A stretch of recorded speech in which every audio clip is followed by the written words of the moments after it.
Oh,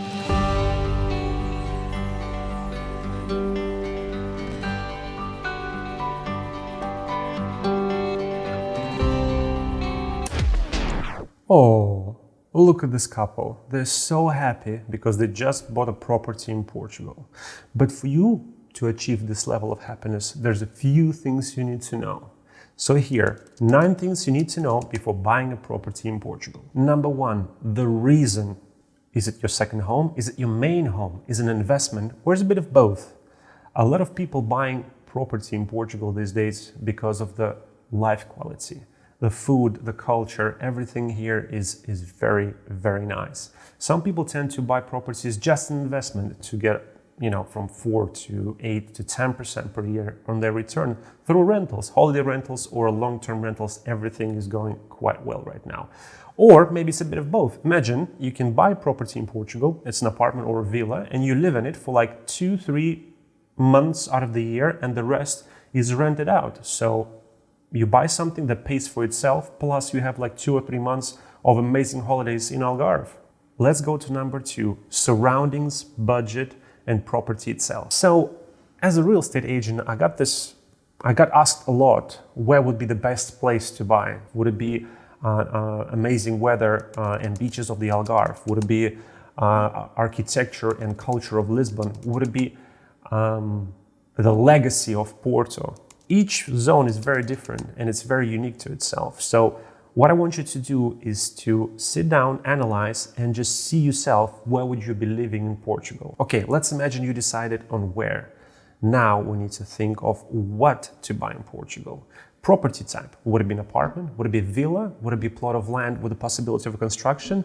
Would it be a hotel, for example? There's absolutely no limits to what you can acquire in Portugal because everything is available here. And when you decide what you want to buy, you want to set the budget, because this is one of the most important things. Do set up the budget. For example, I want to buy an apartment, I want to spend 200,000. Or I want to buy a villa, I want to spend 600,000. Always have approximate limit of what you're about to spend on a property here. This will save you a lot of time, a lot of hassle. Number 3, have pro people around you to help you to buy something in Portugal. Through my career, I've seen a lot of people trying to do things cheaper or trying to be smarter than the system. And my advice, just don't. Hire a nice, reliable people who you can trust, that your purchase process in Portugal will be like a breeze instead of a nightmare. So first thing, in a pro people topic, I would recommend to get a real estate agent. Make sure it's a licensed one, so they have to have AMI number. Second, lawyer, very important. Now, how to choose the lawyer? This is very tricky topic here, because in Portugal everything seems to be taking a quite long time. So when you choose the lawyer, choose well and choose wise, because the lawyer would probably make your life very easy or it turn into hell. So what I would do, email several, whoever replies first and replies within the same day, that's probably your lawyer. And Portuguese lawyers can be tricky.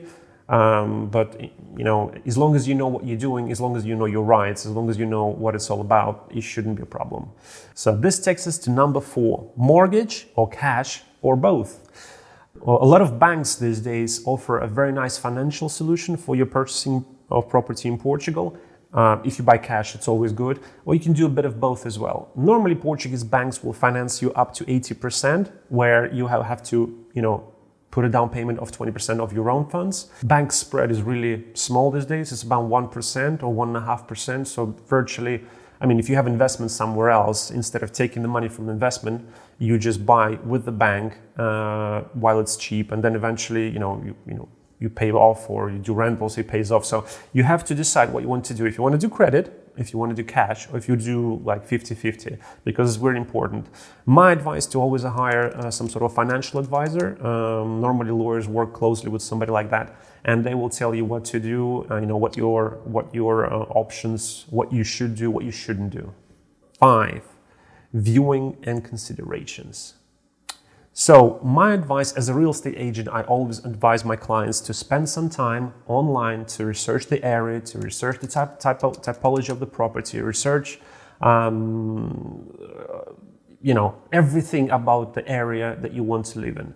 Because if you do your homework online, it will save you so much time and money and traveling and viewing and endless. Just do it. Yeah. So online research, a city, a type of property, compare some, look at what you want.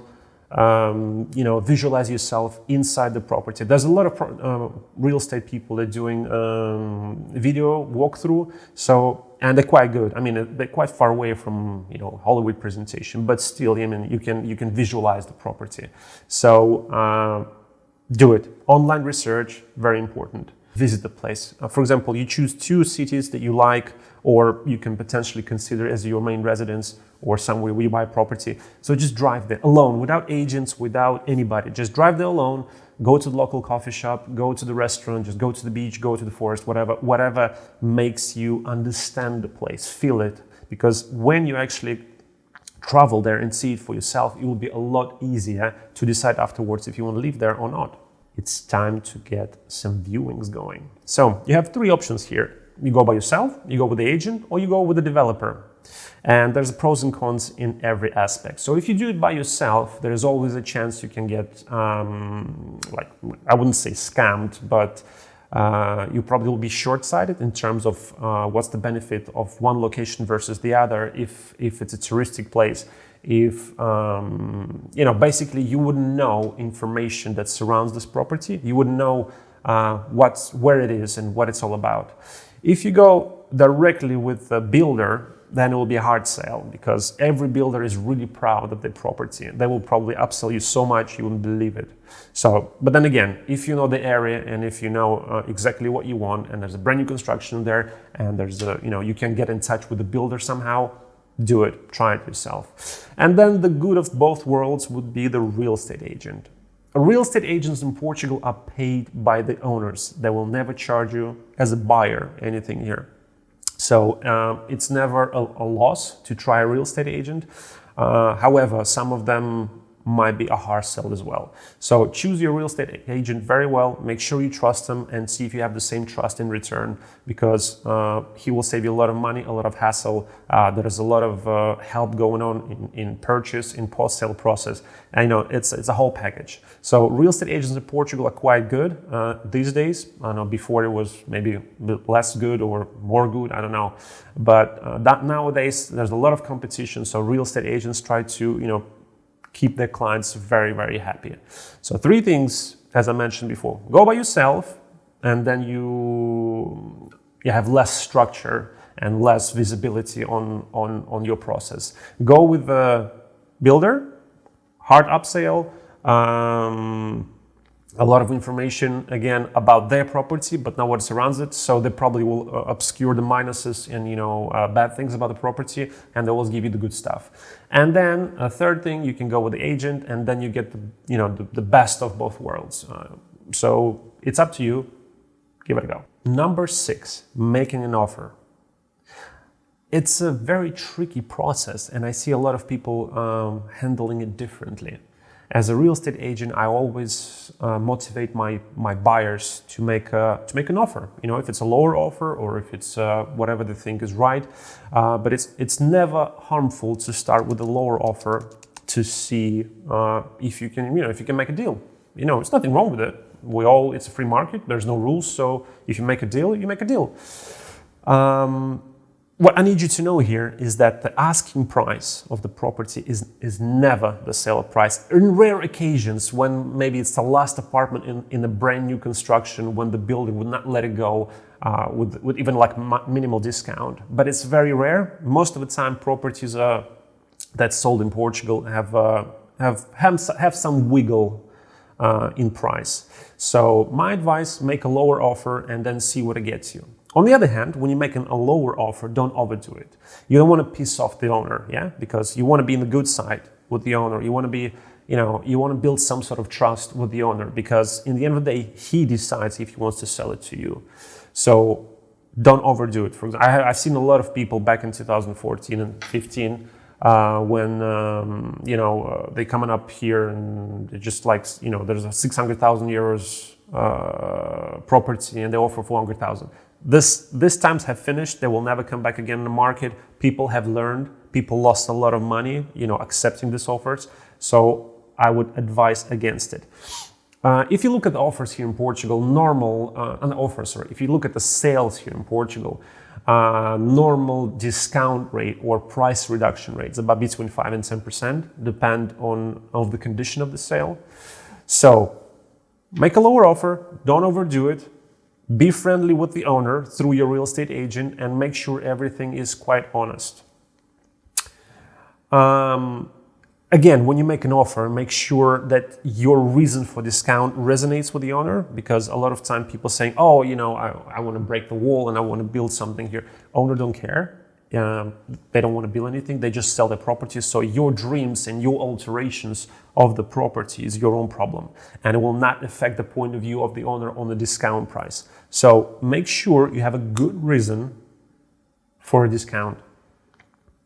So let's say you made an offer and then your offer weren't accepted, and the owner just made a counter offer. Okay, fair enough. Make sure you are very quick to make a counter offer to this offer or to accept it, because the more you hesitate, the more room and thought you and owner have. And that means if you decide that you like this property and you want it and you want to buy it, just, don't hesitate, make a counter offer. This will save you a lot of hassle in the future. Because I've seen it so many times when people think too long and they're like, oh, maybe I can go for something else. And then the property that they really like is gone. Because for some reason, when one person makes an offer on a property, a lot of persons start to express a lot of interest into it. So, you never know. You never know. But my advice, don't hesitate. If you receive a counter offer today, make another one in, today as well, at least, or within 24 hours. Let's say your offer is accepted.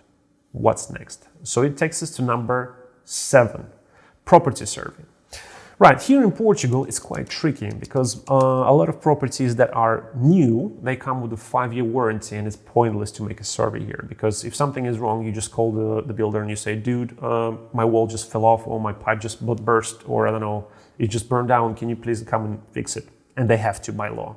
When you buy a dated property, a few years old or maybe very old property, there you can actually hire somebody to do a survey, like to check the pipes, to check, if everything is functional properly, but it will never affect the negotiation, because people that sell the property tend to know what's wrong with their property, and they always consider that you find out, and the asking price is already considered, all the problems in it. So and plus the appraisal, not official appraisal, but like a company that does some surveys, it probably costs you like €1,000, and in the end it wouldn't help much. But for your own benefit, just to know what's wrong with the property, I always recommend my clients to do a survey. You can find a lot of people doing it, some official engineers, or maybe small companies that will help you out with a smaller price. But in the end of the day, it's really down to you. If you want to know what's wrong with the property, and just do it. But it'll just cost you money for nothing. For your own sake, do it. If you think you can drop the price based on something that was found during the survey, forget about it. It doesn't work. Okay, let's say your offer is accepted. So it takes us to number 8, accepted offer, what to do now. Okay, now imagine you found the property of your dream, you made an offer, the offer was accepted, and now, what now? What are you going to do now? Here in Portugal, this process is divided in 2 parts, promissory contract and the deed. What is promissory contract? Promissory contract is the pre-contract, like say the preliminary contract. When you transfer a small amount to the owner to secure the property, normally it's 10%, but sometimes it goes up to 20%, depend on the condition of the sale. And then the deed, where you actually sign the deed in front of the notary and you become a legal owner of the property. So first step, transfer some money, sign a promissory contract that stipulates conditions of the sale. So, for example, this property will be sold for 200,000 when 20,000 has been, or 40,000 has been paid already, and the final deed will be on this date with these conditions at this notary. That's it. You should know, when you sign a promissory contract and you don't fulfill the deed, you lose your deposit. So when the owner don't fulfill promissory contract and for some reason doesn't go through with the deed, he has to double your deposit. So imagine you down paid 20,000 on the property, and for some reason the owner said, I don't want to sell, that's it, I had enough, or I had a higher offer or whatever, I changed my mind. He had to give you 40 grand back. Yeah? So bear this in mind, this is important, and it's something you can use in your advantage or something can be used against you. Okay, so you and your lawyer, or you yourself, went through the promissory contract, through the deed, and now you're a legal owner of the property in Portugal. Congratulations, you made it that far. Now, what you need to think of, which is really important, is a post-sale process. Because a lot of people don't know how difficult it is to change the water from one name to another, or electricity or gas, to sign a contract with the local ISP provider, internet. All of these things, normally, if you hired a lawyer, should include all of these services into the fee. However, if you do it yourself, welcome to hell. And try to do it yourself. You have to go to the city hall, you have to go to the electric company, to the internet company, you have to make a lot of calls, a lot of signatures, so good luck with that. Imagine that you bought a property not just for yourself, but also for rentals. And this is the tricky part, you have to get yourself a rental license. A rental license is something of an official way to rent your property, whether you do it for holidaymakers, or whether you do it long term, it doesn't matter, you still have to have one. So to acquire a rental license, you can advise your lawyer to do it for you, or you can do it yourself, and then again, hell. Number 9, taxes. Don't you love it? When you buy a property in Portugal, you have to pay a tax. It varies from 5 to 8%, sorry. The highest is 8% right now in 2021. However, it can change. It changed before, it can change again. So when you buy a property, you always have to pay taxes. It's called IMT taxes. So make sure your lawyer or somebody or your real estate agent, they'll advise you on taxes beforehand, before you buy something. Because imagine you're buying a property that's worth 100,000, it's 8,000 euros of taxes. If you buy something for 1 million, it's 80,000 euros of taxes. So make sure you know what's happening, yeah? There's more taxes beside purchase taxes, and it's called annual tax. It's called IMI. That's what you have to pay for your property every year. So once a year, you receive the letter from the financial department of Portugal with the amount you have to pay for your property to actually have it. It's really easy. Normally it goes into your mailbox or into your email or whatever. So just do it. My advice, never owe anything to Portuguese government, because that's like the worst thing you can do. For some reason here in Portugal, they can put tax on top of tax and then fine on top of fine. So for example, if you didn't pay your property tax, then you had to pay like 3 times the fine, which is crazy. So make sure everything is paid on time, because it will save you a lot of hassle and a lot of nerves and a lot of money, which is most important. So please do that. Congratulations, you made it to the end of the video. I would like to thank you for taking your time to look at this video. And I hope you are a little bit closer to the level of happiness of those two that we seen in the beginning. If you liked the video, please subscribe, hit the like button, click on the bell, whatever, the normal stuff. I'll see you soon. Bye-bye.